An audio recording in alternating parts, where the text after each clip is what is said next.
Hi guys, welcome back to All I Know About Depop. This video is going to be all about photos, how I take mine and edit them, and what equipment I use. Depop is a very visual app. Having good photos is a good way to set yourself apart from other sellers, and having a consistent photography style helps buyers become familiar with your shop. I have definitely had a bit of a journey with my Depop photos, but they have got a lot better over time. So hopefully sharing what I do can help some of you guys out.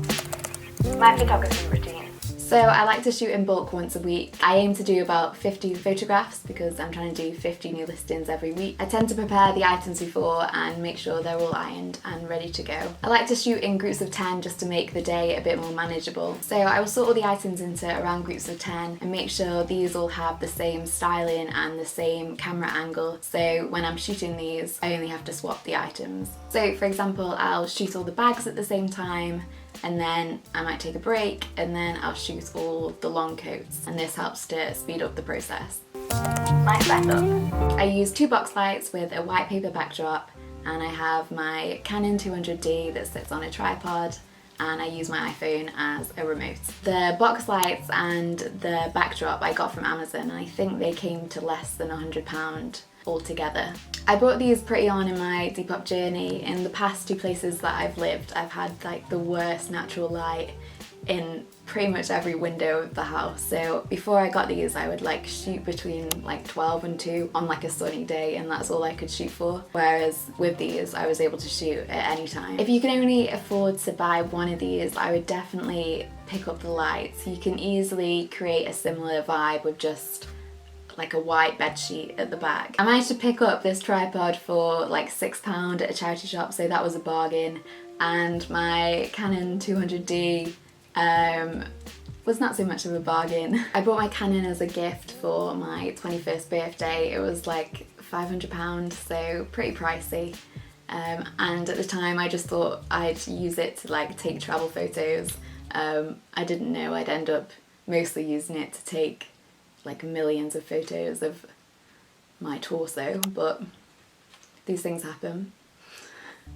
I don't think a DSLR is a must for Depop sellers. I think you can create pretty similar decent photos on an iPhone. The one thing I do like about using a DSLR is that taking photos of light and dark items is so much easier. With my iPhone, when I'm wearing like a black top or a white shirt, it either gets really overexposed or it just gets way too dark for me to edit up the brightness. Whereas when I use my Canon, I can adjust the light setting and it can deal with the contrast a lot better. I think this might be just a me problem because I am quite pale. But if you're also pale and you're using an iPhone, bear this in mind, you might maybe need to stay away from black and white clothes. When the background's white and my body is basically white and I'm wearing something dark, the iPhone really struggles to like pick me out, whereas the Canon, it can handle the contrast. When I shoot, I position the tripod about 1 meter away from where I stand, and I have one box light that points at me and another box light that points at the background. This ensures that I am as well lit as the white background behind me. Posing. For some reason, like standing still on camera or just standing normally just looks really weird. So I find you really have to like give it some if you want to make interesting photos. I shoot from the face down so I don't have to worry about what my face looks like, and I shoot with a low camera angle. So the camera sits low and it points up at me. I found that making posing look good is all about sort of taking up the space and creating angles with your body. My favourite ghosty poses are the arms slightly out, the hip and I'm on the phone, the slanted crouch, and the one leg out. These all look pretty subtle in the photos, but in real life they're a bit weird.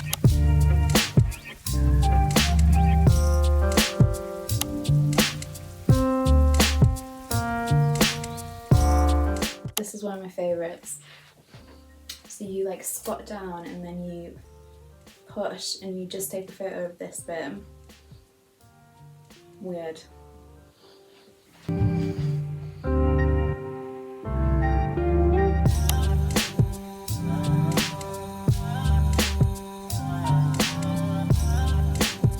found a lot of my favourite poses are all about sticking your bum out and creating angles with your arms and legs. I make sure to get a photo of the front and the back of the item. If it's a jacket, I'll get one with it zipped up and one with it unzipped. I tend to try lots of different poses in the piece and then I move on when I think I've got enough good photos. Occasionally I shoot flat lays. This tends to be when I shoot jewellery or shoes, or occasionally when an item is like too big or too small for me to like model well, I'll shoot it on the floor. I'll pull the white backdrop out on the floor, place the item in the middle of the white backdrop, have both of the box lights pointing at the item, and then I'll hold the camera and shoot directly above. If you don't have a backdrop, you can take flat lay photos by just laying out clothes on the floor, and there's actually a really good app called Photo Room that allows you to within seconds to swap the background to like a white background or a coloured background. So this is a quick way to get that flat lay look for your Depop. Styling. About 6 months into running my Depop shop, I started to make a real big effort in styling my items, not just taking photos of the item on, but actually putting it into an outfit. So I started wearing jewellery and a bag, and I'd wear my hair in the shot, and I found this actually like really helped to bump up my sales. To help keep the photography process quick, I have a few outfits that I wear that look good with lots of different items. For example, I model with these jeans and a white turtleneck on all the time. I find the look looks good with t-shirts over the top, worn with coats, and worn when modelling bags. The colours tend to work with a big variety. I only tend to have a problem if the item I'm trying to shoot is blue or white, and then I'll either change the jeans or the top. I'll add a couple of necklaces and a bag, which I like to keep the same throughout the day as I'm shooting. And this means that I have an outfit with each item, but I'm not having to constantly get changed all the time throughout the day.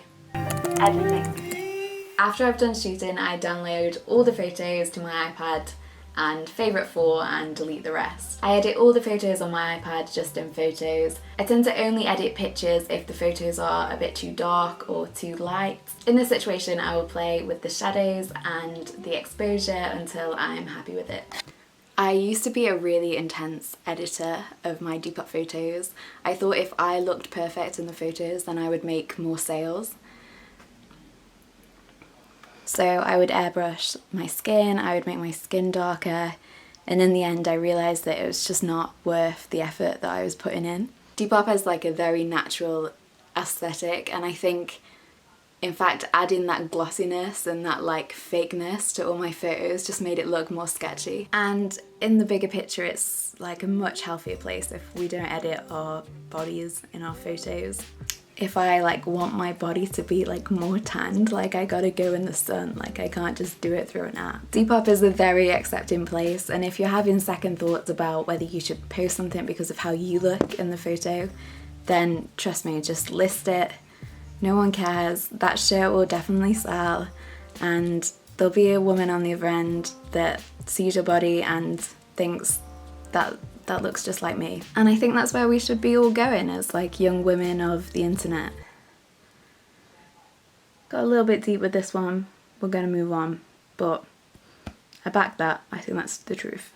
If you have photos where the background isn't covering the whole of the photo, you can use an app called Snapseed where you use the expand tool to expand the backgrounds and fill all the space so it looks like you have a massive backdrop behind you. I learned this tip from T from Archive 6, so shout out to her for this one. I use this all the time for coats and for trousers. Okay, that's all I have for this video. Thank you so much for watching. If you have any questions, please pop them below and I will do my best to answer them and help you guys out. My next video is something a little bit different to do with sourcing, so stay tuned for that. Good luck with your photography and I'll see you next time.